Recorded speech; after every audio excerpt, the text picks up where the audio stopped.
नमस्कार दोस्तों, मैं गोपाल शर्मा विशाल टेक चैनल के साथ आपका हार्दिक स्वागत करता हूं। DRDO कंपटीशन एग्ज़ाम के लिए महत्वपूर्ण क्वेश्चन आंसर का आपके लिए एक सेट लेकर आया हूं, जिसमें आने वाले एग्ज़ाम में आपके लिए बहुत ही सहायक होंगे क्वेश्चन। तो शुरू करते हैं। टॉपिक रहेगा हमारा आज का साइबर सिक्योरिटी।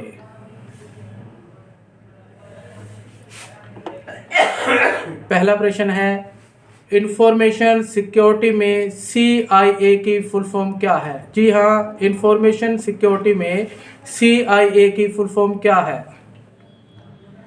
देखिए, इसमें 4 ऑप्शन दिए गए हैं और जो सही ऑप्शन है वो है कॉन्फिडेंशियली, इंटीग्रिटी, अवेलेबिलिटी।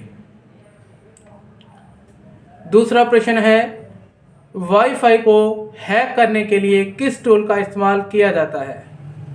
क्वेश्चन दोबारा ध्यान से सुनिए। वाईफाई को हैक करने के लिए किस टूल का इस्तेमाल किया जाता है? आंसर रहेगा आपका aircrack-ng।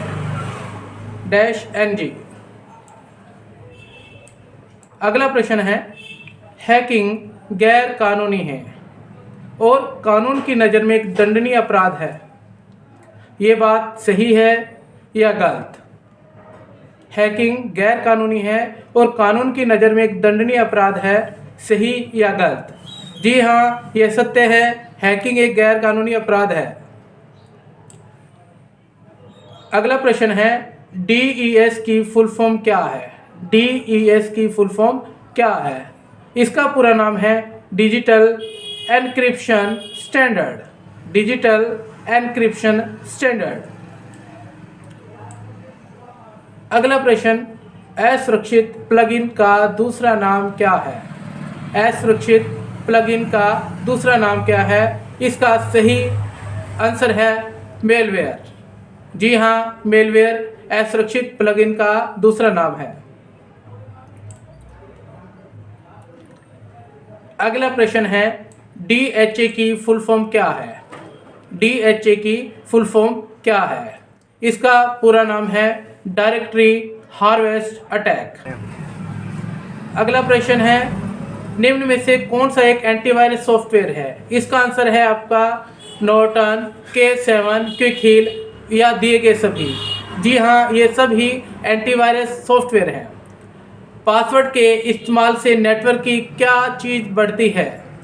पासवर्ड के इस्तेमाल से नेटवर्क की क्या चीज़ बढ़ती है? इसका आंसर है सिक्योरिटी। अगला प्रश्न है, वायरस एक कंप्यूटर से दूसरे कंप्यूटर में कैसे फैलता है? इन्फेक्टेड फाइल को शेयर करने से। निम्न में से कौन सा मेलवेयर का उदाहरण है? स्पाईवेयर, वायरस, ट्रोजन हॉर्स या दिए गए सभी? इसका आंसर रहेगा दिए गए सभी। ये सभी। अगला प्रश्न है, निम्न में से किस प्रकार की वेबसाइट पर अपनी व्यक्तिगत जानकारी दर्ज नहीं करनी चाहिए?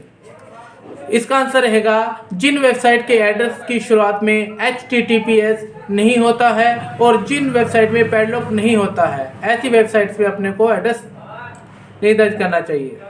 निम्न में से कौन सा सॉफ्टवेयर आपके कंप्यूटर की जासूसी करता है एवं आपसे संबंधित सूचनाओं का आदान प्रदान करता है? इसका आंसर रहेगा स्पाईवेयर। निम्न में से कौन सा मेलवेयर का उदाहरण नहीं है? इसका आंसर है एंटीवायरस। किस प्रकार के साइबर अटैक के द्वारा आपकी चाहे की वेबसाइट की जगह अन्य वेबसाइट पर ले जाया जाता है? फिशिंग के द्वारा आपको एक वेबसाइट से दूसरी वेबसाइट पर ले जाया जाता है। कौन से साइबर अटैक के प्रकार हैं? फिशिंग, सर्चिंग, ब्राउजिंग या सभी? इसमें से फिशिंग जो है वो साइबर अटैक का प्रकार है। निम्न से कौन साइबर अटैक हैं? Password attack, denial of services, fishing या दिए गए सभी? जी हाँ, दिए गए सभी। ये सभी साइबर अटैक हैं। साइबर सुरक्षा को किस अन्य नाम से जाना जाता है? साइबर सुरक्षा को कंप्यूटर सुरक्षा के नाम से जाना जाता है।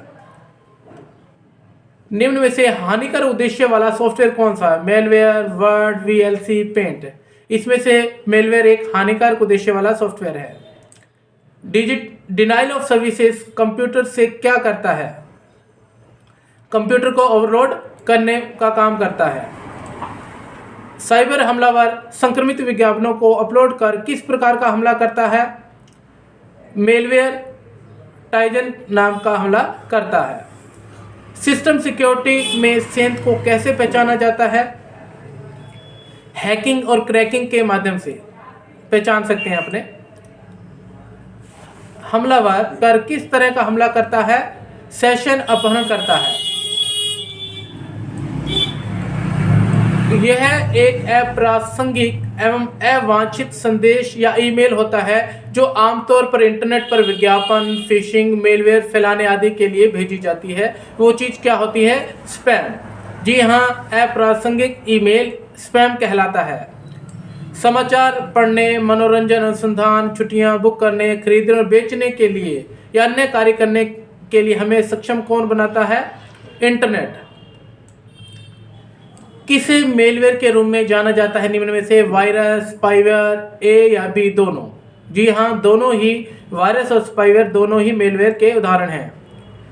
कॉपीराइट सुरक्षित सॉफ्टवेयर वीडियो, संगीत, फोटो या दस्तावेजों को डाउनलोड आदि किस प्रकार का उल्लंघन है बिना किसी की परमिशन के? जी हाँ, ये कॉपीराइट उल्लंघन के अंतर्गत आता है।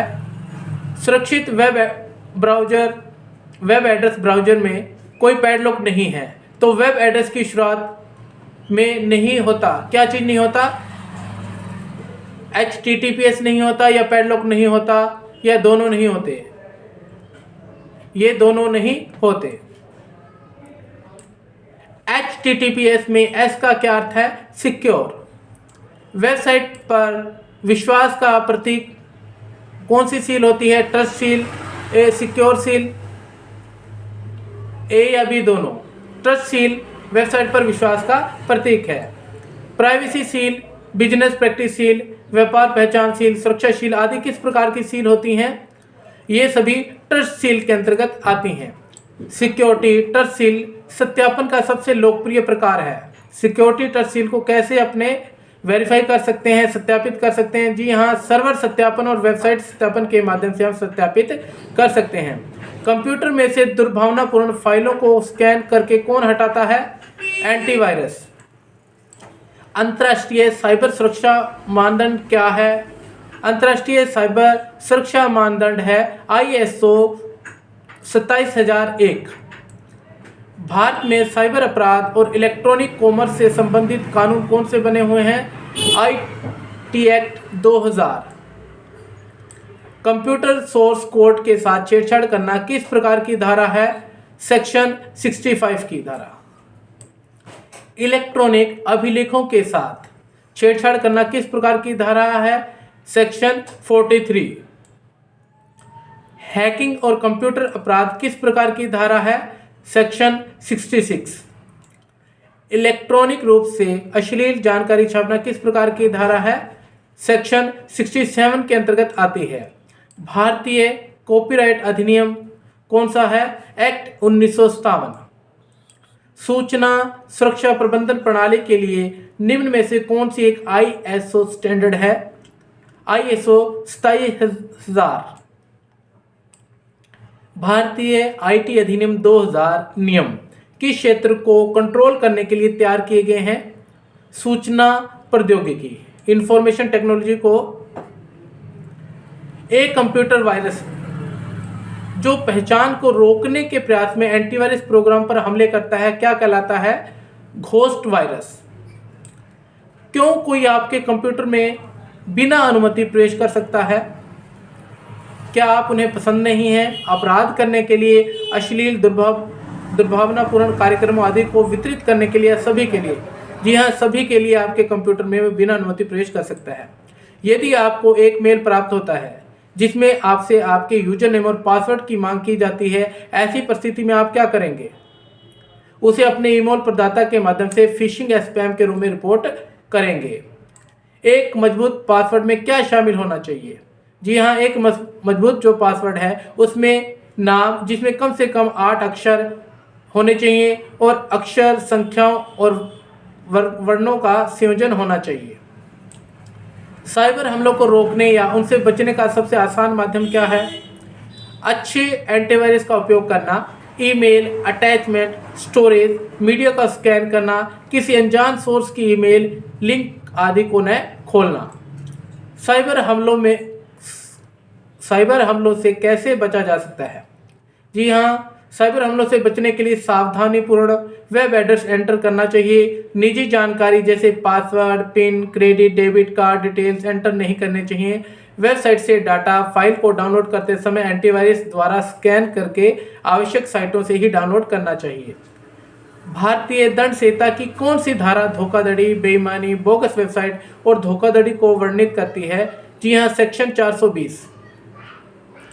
उन वायरस का क्या नाम है जो किसी यूजर को यूजफुल एप्लीकेशन होने का दिखावा तो करते हैं लेकिन डाउनलोड करने या एग्जीक्यूट करने में मूर्ख बनाते हैं? वो होते हैं ट्रोजन हॉर्स। एप्लीकेशन सॉफ्टवेयर में फैलने वाला वायरस को क्या कहा जाता है? उसे कहा जाता है मैक्रो वायरस। लीहार्ड वायरस कैसे अस्तित्व में आता है? कमांड कॉम के माध्यम से। कंप्यूटर में फैलने वाला वायरस क्या है? यह एक कंप्यूटर प्रोग्राम होता है। वायरस भी व्यक्तियों द्वारा अपनी पहचान को गलत बताकर गोपनीय जानकारी प्राप्त करने के लिए किस तरह के प्रयास किए जाते हैं? फिशिंग स्कैम किए जाते हैं इसके तहत। कुछ वायरस के डिलेड पेलोड कहा जाता है। कुछ वायरस के डिलेड पेलोड को क्या कहा जाता है? जी हाँ, ऐसे को बॉम्ब कहा जाता है। पहला बूट सेक्टर वायरस कौन सा है? ब्रेन। एक वायरस और एक सेल्फ रिप्लेसिंग प्रोग्राम के बीच का अंतर जो वायरस की तरह है वह केवल एक प्रणाली पर खुद की प्रतियां यानी उसकी डुप्लीकेट कॉपी बनाने की बजाय यह कंप्यूटर नेटवर्क के माध्यम से प्रचारित करता है। वह सेल्फ रिप्लेसिंग प्रोग्राम को क्या कहा जाता है? उसे वोम कहा जाता है। निम्न में से कौन एक प्रकार का वायरस नहीं है? ट्रोजन हॉर्स जो है वो एक प्रकार का वायरस नहीं है। कंप्यूटर का एक मैलिशियस कोड है जो स्वयं को अन्य प्रोग्राम में कॉपी करके प्रतिकृति बनाता है, क्या कहलाता है? वायरस। निम्न में से कौन वायरस फैलाने का एक आदर्श तरीका नहीं है? ऑफिशियल एंटीवायरस सीडीज के माध्यम से। स्पैमर आपकी पर्सनल इंफॉर्मेशन कहां से प्राप्त करते हैं? स्पैमर जो होते हैं वो फेसबुक, इंस्टाग्राम, लिंक्डइन आदि सभी माध्यम से आपकी पर्सनल इंफॉर्मेशन प्राप्त कर लेते हैं। किस प्रकार के साइबर अटैक में आपसे आपकी जानकारी मांगी जाती है जैसे आपका पासवर्ड, नाम, ओटीपी, पिन आदि? ये फिशिंग अटैक कहलाता है। एक सुरक्षित पासवर्ड किससे बनता है? छोटे और बड़े अक्षरों के, संख्या के, स्पेशल सिंबल सबको मिलाकर के एक सुरक्षित पासवर्ड बनता है। जब कोई आपको कंप्यूटर को बिना आपकी अनुमति के एक्सेस करता है तो उसे क्या कहते हैं? इसे हैकिंग कहते हैं। भारत में आईटी एक्ट कब पास किया गया था? 2000 में। कॉपीराइट मटेरियल को यूज करने के लिए किसी भी यूजर के पास लाइसेंस होना चाहिए। ये बात सही है, गलत? सही। एनक्रिप्शन टेक्निक नेटवर्क की किस चीज़ को बढ़ाती है? सिक्योरिटी को ये चीज़ बढ़ाती है, एनक्रिप्शन टेक्निक। HTTP सुरक्षित प्रोटोकॉल नहीं है। सत्य है या सत्य है? ये बात सत्य है। इनमें से किसके माध्यम से वायरस फैल सकता है? Floppy disk, CD, email attachment, all of the above. सभी के माध्यम से अपने वायरस फैल सकता है। कौन सा एक एंटीवायरस सॉफ्टवेयर नहीं है निम्न में से? Avast, swag, AVG, McAfee, B, swag. पहला कंप्यूटर वायरस कौन सा था? क्रीपर। अपने डाटा को ऑनलाइन अटैक, हैकर और वायरस से बचाने को क्या कहते हैं? Cyber security. साइबर सिक्योरिटी को किस अन्य सिक्योरिटी नाम से भी जाना जाता है? इसे हम इंफॉर्मेशन टेक्नोलॉजी के नाम से भी। फिर आप अगली बार आपसे मिलेंगे नए क्वेश्चंस के साथ, बहुत ही महत्वपूर्ण क्वेश्चन के साथ, जिससे आपको आने वाले एग्जाम में बहुत ही मदद मिलेगी। धन्यवाद।